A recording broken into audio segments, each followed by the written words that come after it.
নমস্কাৰ আন্তৰিক স্বাগতম জনাইছোঁ ফেক্টৰীৰ অন্য এটা ভিডিঅ'লৈ। টেট উত্তীৰ্ণ শিক্ষকসকলৰ বাবে এক বিগ ব্ৰেকিং নিউজ ইয়াতে আপোনালোকে দেখিবলৈ পাইছে।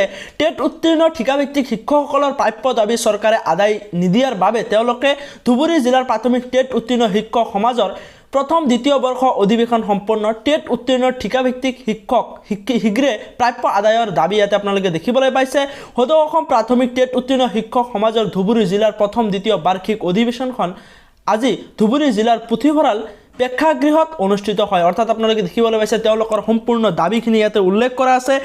টেট উত্তীৰ্ণ ঠিকাভিত্তিক শিক্ষকসকলৰ যি প্ৰাপ্য দাবী, এই দাবী চৰকাৰে মানি লোৱা নাই। তেওঁলোকৰ প্ৰাপ্যখিনি আদায় নিদিয়াৰ বাবে তেওঁলোকে অধিৱেশন সম্পূৰ্ণ কৰি তেওঁলোকে দাবীখিনি স্পষ্ট কৰিছে। চৰকাৰৰ কৃতকাৰ্যতা পোহৰলৈ আনিবলৈ যত্ন কৰিছে। ইয়াতে আপোনালোকে দেখিবলৈ পাইছে 30 মাহ ধৰি ইয়াতে আপোনালোকে সম্পূৰ্ণকৈ পঢ়িলে গোটেইখিনি বস্তু আপোনালোকে ইয়াতে বিত্তংকৈ জানিবলৈ পাব। 30 মাহ ধৰি তেওঁলোকৰ যি প্ৰাপ্য দাবী তেওঁলোকৰ তাৰ পৰা বঞ্চিত হৈ আছে, তেওঁলোকে পাবলগীয়া প্ৰাপ্যৰ পৰা বঞ্চিত হৈ আছে, যাৰ বাবে তেওঁলোকে ধুবুৰী জিলাৰ অন্তৰ্গত অধিৱেশন সম্পূৰ্ণ কৰি তেওঁলোকৰ প্ৰাপ্য আদায় দিয়াৰ বাবে চৰকাৰক দাবী জনাইছে।